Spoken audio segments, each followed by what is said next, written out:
As Stuart kindly said, my name is Dr. David O'Connor. It's a real pleasure and actually an honor to be able to speak in front of you this evening.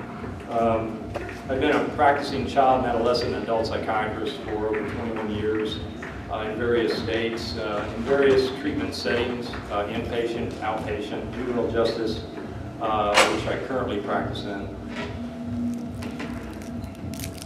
And as Cheryl said, you know, when you say that to people, they kind of get this puzzled look on their face. And then I usually break the ice and say, you know, don't worry, I'm not going to analyze it here. I keep it in the office, and for some reason, people just kind of relax. I'm not sure why. But regardless of what I may do, I think that over the last year and a half, as I've been involved in the child care reform issue, I've learned so much that I didn't know previously. Even with the years of training, the years of practice, almost embarrassingly, there were a lot of issues about child care, parental situations that I had no idea of. Really, since being involved in this issue, or I should say the societal issue, I've learned about the issue of interference with child custody, their statutes, the issue of parental alienation, how it's presented, whether it's subtle or overt, the issue of constitutional rights of the child, constitutional rights of the parent, and as what was said previously, how it may be interpreted and how it may or may not be enforced. I've learned about the family court system, and I should say the syndicate of the family court system. I've learned about ex parte orders, and in my own practice, I've seen it with family members of patients that I actually treat. I've seen the effect on children and the effect on parents in the current system. And children do suffer. Children do suffer even years after the events have taken place, in which there's separation or abandonment by a parent, either forced or voluntary.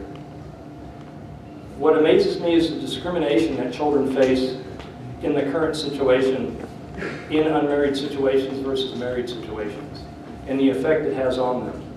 I've learned about Title 4D, something I never previously thought of in the past. I've learned about the child support calculation, the codification of child support payments. I've learned about the importance of parental awareness, on the exploitation that's occurring to the family, the children, whether it's the custodial or non-custodial parent. I think that's the key issue that has been presented by one of the previous speakers, is the issue of awareness and constituency awareness. We know that statistics, United States statistics, mainly from the Centers for Disease Control, U.S. Census Bureau, and the Department of Justice, kids basically from sole custody households compared to biparental households, basically, as Cheryl had mentioned previously, have a higher chance or incidence of institutionalization, whether it's institutionalization from a mental health aspect or a justice aspect, a higher incidence of academic dropout, incarceration, divorce, emotional and psychological problems. Many labels can be put on those emotional and psychological problems. Essentially, though, they come from issues of abandonment trauma of one form or another. In addition, they're going to have higher incidence of parent-child relational problems and issues of parental alienation. We know from the scientific research, and I would say embarrassingly enough, from scientific research that does not come from my colleagues mostly, but some of the distinguished psychologists in the field, that would equalize parenting between both parents. Kids do better on many outcomes as they get older, irrespective of economics, irrespective of parental conflict. Although parental conflict is important and does affect children, the main issue that affects children the most is the child-parent relationship, the quality and quantity. Kids develop a resilience whenever parenting is equalized as much as possible. We know that college kids will retrospectively state that they wanted to have both parents in their lives equally. We know that judges are more favorable to shared parenting than divorce attorneys. We know that overnights from infancy with both parents benefit both children and the parents. And we know that equalized parenting has a protective effect for kids from parental conflict as well as the issue of parental alienation. I've had the pleasure of serving children and family in a variety of treatment settings, as I said earlier. And yes, it has benefited me, not only as a professional, but as a parent. And yes, I guess according to some lobbying groups, I am selfish. But in my practice over the last 18 months, as my awareness has improved, I realize that kids of all ages are suffering. My awareness has led me to ask more questions regarding the parental situations in their lives, their participation in a non-custodial parent in their lives.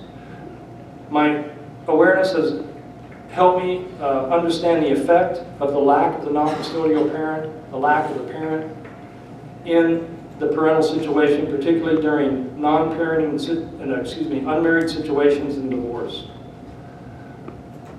Whether you have one mental health label or another, it all stems from the issue, or most of it stems from the issue of abandonment trauma. I've learned also and seen and been able to identify in my own clinic and treatment of patients how parental alienation can manifest itself, whether in overt or subtle ways. The end result is basically that our kids are suffering, our families are suffering, and society is suffering. As Representative White said earlier, if the church is suffering, the family is suffering. I work in a juvenile justice center, and one of the clinical directors and myself gathered some snapshot demographic numbers over a 5-year period from the period of 2013 through 2017.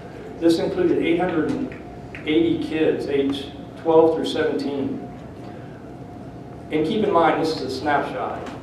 You can't really make a correlation, but I wonder what would happen if we had a snapshot of all the juvenile justice facilities in the state of Texas, what the numbers would be, and that might be something to pursue.